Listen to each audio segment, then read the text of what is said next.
Hi hello అందరికీ నమస్తే. నిత్యం టీడీపీ పార్టీకి సంబంధించిన నాయకులు కానీ వాళ్ళ మీడియా కానీ చెప్పేది ఏంటయ్యా, వైఎస్ఆర్ కాంగ్రెస్ పార్టీకి సంబంధించి కానీ వీళ్ళకు వ్యతిరేకంగా ఎవరు మాట్లాడినా కానీ, అంటే వైఎస్ఆర్ కాంగ్రెస్ పార్టీకి సంబంధం లేకుండా ఎవరైనా వీళ్ళకు సంబంధించి నిజాలు మాట్లాడతారు అనుకోండి, వాళ్ళను కూడా అరాచక శక్తులు, పేటీఎం బ్యాచ్లు, సైకోలు, శాడిస్టులు, రాష్ట్రానికి శనిలా దాపరించినటువంటి దుర్మార్గులు, మూర్ఖులు అని చెప్పి వీళ్ళని రాష్ట్రం నుంచి తరిమి కొట్టాలి, అమరావతిలో పూర్తి చేయాలి. ఇది వీళ్ళు తరచుగా చెప్పేటువంటి డైలాగులు. కానీ వీళ్ళు చేసేది ఏంటో తెలుసా? వీళ్ళు ఇప్పుడు ఏదైతే చెప్తారో అవన్నీ వీళ్ళే చేస్తారు. దానికి పెద్ద ఎగ్జాంపుల్ మీకు చూపిస్తాను నేను. అది కూడా ఒక మాఫియా లాగా కూటమికి సంబంధించినటువంటి ఎమ్మెల్యేలు ప్రజల యొక్క సమస్యలు కానీ, మనం ఇచ్చినటువంటి హామీలకు సంబంధించి కానీ, రాష్ట్రంలో జరుగుతున్నటువంటి శాంతి భద్రతలకు సంబంధించి కానీ, సుగాలి ప్రీతికి న్యాయం జరగాల్సినటువంటి అంశాలకు సంబంధించి కానీ, మరి పవిత్ర పుణ్యక్షేత్రంలో జరుగుతున్నటువంటి తప్పులకు సంబంధించి కానీ, రైతులు రోడ్డున పడేటువంటి సంగతులకు సంబంధించి కానీ, విద్యార్థుల సంగతులు కానీ, రోడ్డు ఎక్కిన వాళ్ళు ఎవరున్నారు, అందరూ రోడ్డు ఎక్కి ఈరోజు ధర్నాలు చేసినటువంటి పరిస్థితి ఉంది కదా. వాటికి సంబంధించి ఎవరు మాట్లాడరు. మాట్లాడుతున్నటువంటి ఏకైక అంశం ఏంటో తెలుసా? జగన్మోహన్ రెడ్డిని సైకోని చేయడం ప్రజల్లో. అదొక్క ఎజెండాగానే ఉంది. మీకు చూస్తే షాక్ అవుతారు నిజంగా. వైసీపీ పార్టీ వాళ్ళు జాగ్రత్త పడాల్సినటువంటి అవసరం ఉంది. ఎందుకంటే వీళ్ళు ఎట్లా ఉంటుందంటే వీళ్ళ ప్రచారం, ఒక వ్యక్తిని దొంగని చేయాలంటే ఫస్ట్ ఒకరి చేత చెప్పిస్తారు, నమ్మడు, వీడి చేత నమ్మాలని. ఇద్దరు అంటారు, ముగ్గురు అంటారు, నలుగురు అంటారు, 5 అంటారు, 100 మంది అంటారు. 100 మంది దొంగనే అంటున్నారు వాడిని అన్నప్పుడు ఎట్లా నమ్ముకున్నావు అంటే 500 మంది చేత చెప్పిస్తారు. 500 మంది అన్నారు కాబట్టి వీడు దొంగ అని మాత్రమే నమ్ముతారు, వీళ్ళు నమ్మిస్తారు. కానీ ఏం దొంగతనం చేసినాడు, ఏం జరిగింది, నిజంగా చేశాడా లేదా అని దాని గురించి లేదు. వీళ్ళు చెప్పారు కాబట్టి దొంగ, ఆ రకంగా నమ్మిస్తారు వీళ్ళు. సో ఇప్పుడు కూడా అదే జరుగుతూ ఉంది. లిక్కర్ వ్యవహారానికి సంబంధించి 20 పాయింట్లు, కీలకమైనటువంటి పాయింట్లు ఏసీబీ కోర్టు సిట్కి వేసింది. దాంట్లో ఆ కేసుకి సంబంధించిన వివరాలు ఏంటి, ఆ ఛార్జ్షీట్లో తప్పులు ఏంటి, ఇన్ని తప్పులు ఉంటాయా, వాటికి సంబంధించిన ట్రాన్సాక్షన్కి సంబంధించిన ఆధారాలు ఎక్కడున్నాయి, అన్నీ నిబంధనలకు లోబడే మీరు అరెస్ట్ చేశారా, మరి వాటన్నింటినీ పాటించారా అంటే ఏదీ లేదు. ఈ కేసు మూసివేయడం తప్ప వేరే ఏది లేదన్నట్టుగానే ఉంది పరిస్థితి. అంటే ఏ రకంగా చూడు, మొదట్లోనేమో ఈ లిక్కర్ కేసుకు సంబంధించిన నేత ఆశ్చర్యపోయా, టీడీపీ పార్టీ అఫీషియల్ పేజీలో పెట్టారు. మీరు చూసారో లేదో తెలియదు కానీ ఏం పెట్టారో తెలుసా? దేశ బడ్జెటే దాటిపోయింది వాళ్ళు చెప్పినటువంటి లెక్కలు. అంత దోచుకున్నాడని చెప్పి, ఇది 294 మిషన్లు, 980 మంది, 24/7 తాడేపల్లి ప్యాలెస్లో లెక్కలు పెట్టడమే, కౌంట్ చేయడమే అంట లిక్కర్ డబ్బులన్నీ. ఆ రకంగా దోచుకున్నాడని చెప్పారు. చివరికి ఏమైంది, 3,500 కోట్లకు వచ్చారు. ఆ తర్వాత ఏమైంది, 62 కోట్లకు వచ్చారు. ఆ తర్వాత ఏమైంది, 30 కోట్లకు వచ్చారు. ఆ తర్వాత ఏమైంది, ఏమీ లేదన్నది ఏసీపీ కోర్టే వేసినటువంటి కీలకమైనటువంటి 20 ప్రశ్నలకు ఆన్సర్ లేదు కదా. అయితే ఆ ఏమీ లేని దాని గురించి వీళ్ళు ఏ రకంగా ప్రచారం చేస్తున్నారో, ఏ రకంగా ప్రజలు నమ్మించే ప్రయత్నం చేస్తారో ఒక్కసారి చూడండి. ఇక్కడ బండారు శ్రావణి శ్రీగ, ఆమె ఎవరో మీకు తెలుసు. ఆమె పెట్టినటువంటి పోస్టు, డబ్బు కోసం ఎవరినైనా చంపేసే కాంట్రాక్ట్ కిల్లర్స్ కంటే ఘోరం జగన్ చేసిన నేరం. లిక్కర్లో 1000 కోట్లు దోచుకునేందుకు వేలాది మంది జనం ప్రాణాలు తీశాడు జగన్. దేశమే కాదు ప్రపంచమే వీసిపోయే లిక్కర్ స్కామ్ ఇది. ఓకే. అండ్ అదేవిధంగా దేవినేని ఉమా గారు, ఓకే, దేశమే కాదు ప్రపంచమే విస్తుపోయే లిక్కర్ స్కామ్ ఇది. జగన్ లిక్కర్ స్కామ్ ఖరీదు వేలాది మంది జనం ప్రాణాలు. డబ్బు కోసం ఎవరైనా చంపేసే కాంట్రాక్ట్ కిల్లర్ కంటే ఘోరం జగన్ చేసిన నేరం. లిక్కర్లో 1000 కోట్లు దోచుకునేందుకు వేలాది మంది జనం ప్రాణాలు తీశాడు జగన్. ఒకసారి వినండి మళ్ళీ. అనితా వంగలపూడి గారు, జగన్ లిక్కర్ స్కామ్ ఖరీదు వేలాది మంది జనం ప్రాణాలు. డబ్బు కోసం ఎవరైనా చంపేస్తే కాంట్రాక్ట్ కిల్లర్స్ కంటే ఘోరం జగన్ చేసిన నేరం. లిక్కర్లో 1000 కోట్లు దోచుకునేందుకు వేలాది మంది జనం ప్రాణాలు తీశాడు జగన్. దేశమే కాదు ప్రపంచం వేసిపోయే లిక్కర్ స్కామ్ ఇది. రిపీట్ అవుతున్నట్టు లేదా మీకు?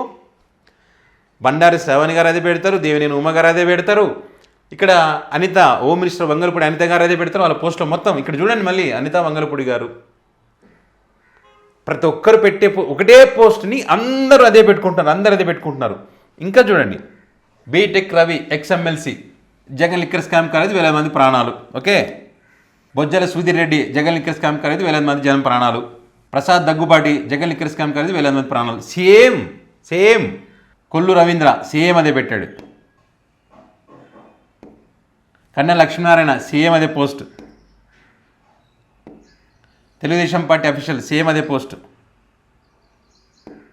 జూలకంటి బ్రహ్మానంద రెడ్డి గారు మాచర్ల ఎమ్మెల్యే సేమ్ అదే పోస్ట్. అత్తిపత్తుల ఆనందరావు సేమ్ అదే పోస్ట్. కొండపల్లి శ్రీనివాసరావు అదే పోస్ట్. సిబిఎన్ సేమ్ అదే post. Doctor Guttipati Lakshmi same అదే పోస్ట్, ఎంసీ రాజ్ అదే పోస్ట్, ఎల్లుకూరి సాంబశివరావు అదే పోస్ట్, సేమ్ పోస్ట్, భాష్యం ప్రవీణ్ గారు సేమ్ అదే పోస్ట్, గాలి భానుప్రకాష్ రెడ్డి సేమ్ అదే పోస్ట్, అమర్నాథ్ రెడ్డి సేమ్ అదే పోస్ట్, సత్యప్రసాద్ అనగంటి సేమ్ అదే పోస్ట్, వాసంశెట్టి సుభాష్ అదే పోస్ట్, ఎరపతినేని శ్రీనివాసరావు సేమ్ అదే పోస్ట్, పరిటాల సునీత సేమ్ అదే పోస్ట్, బండారు సత్యనారాయణరావు సేమ్ అదే పోస్ట్. అందరూ ఒకటే పోస్టు. మరి పెట్టేవాడు ఒక్కడేనా, లేకపోతే వీళ్ళు ఏ రకంగా పెట్టుకున్నారో మనకైతే అర్థం కాలేదు. సో ఏ రకంగా వాళ్ళు తమ ట్విట్టర్ అకౌంట్లో ఏ రకంగా పోస్టు పెట్టారని చూడు. వీళ్ళు ఎమ్మెల్యేలు ఒక అబద్ధాన్ని నిజమని నమ్మించడానికి ఈ రకంగా వాళ్ళందరూ పెట్టుకున్నటువంటి పోస్టులు. ఇసుక దోచుకునేది చెప్పరు, వీళ్ళు బెల్ట్ షాప్ల మీద ఎంత దోచుకున్నారో చెప్పరు, వీళ్ళని వైన్ షాప్లను భయపెట్టి ఎంత దోచుకుంటున్నారో అది చెప్పరు, చికెన్ మాఫియా ఏ రకంగా చేస్తున్నారో చెప్పరు. ఇవన్నీ దోచుకుంటున్నవి ఇవి చెప్పరు. అవి బయటపడకుండా, దీని గురించి ఎవరు ప్రశ్నించకుండా, అవతల ప్రశ్నించే వాళ్ళని నిరుగున పెట్టాలంటే ఇలాంటి పోస్టులు పెట్టాలి, ప్రజలు నమ్మించాలి, ప్రజలు దీని గురించి మాత్రమే చర్చించాలి, మా తప్పుల గురించి ఎక్కడ కూడా ప్రశ్నించకూడదు, మేము ఇచ్చినటువంటి హామీల గురించి కూడా ఎక్కడ ప్రశ్నించకూడదు, నిత్యం ప్రజలు దీనికి గురించే మాట్లాడాలి.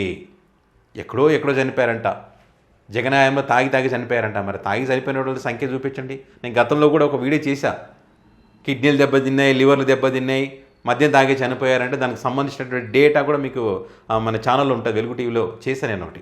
ఎవరి ఆయంలో ఎంతమంది బాధితులు ఉన్నారు. అందులో వీళ్ళు చెప్పేది ఏంటంటే మహిళలు కూడా ఉన్నారు, దగ్గర 24,000 మంది మహిళలు.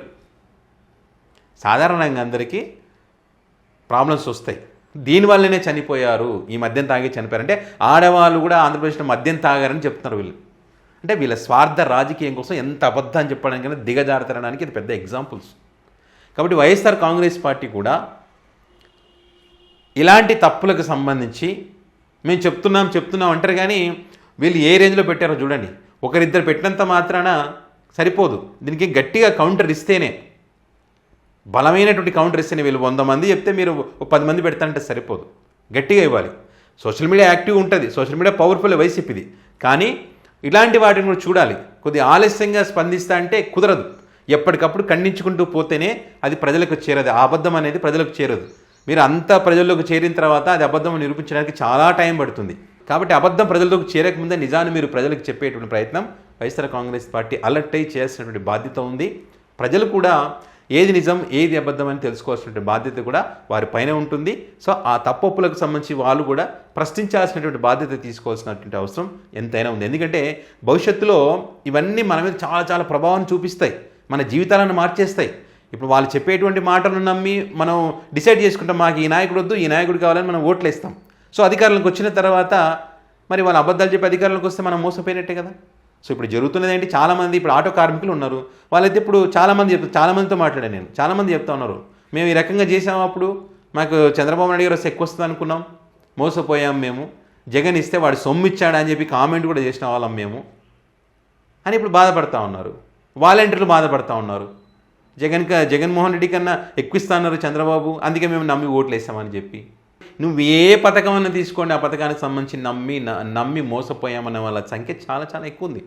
కాబట్టి ఇవన్నీ మన మీద ప్రభావం చూపిస్తే కాదు, మంచి ఎవరు చేశారు, చెడు ఎవరు చేశారు. సో ఈ వీడియో పైన మీ అభిప్రాయాన్ని కామెంట్ రూపంలో పెట్టగలరు.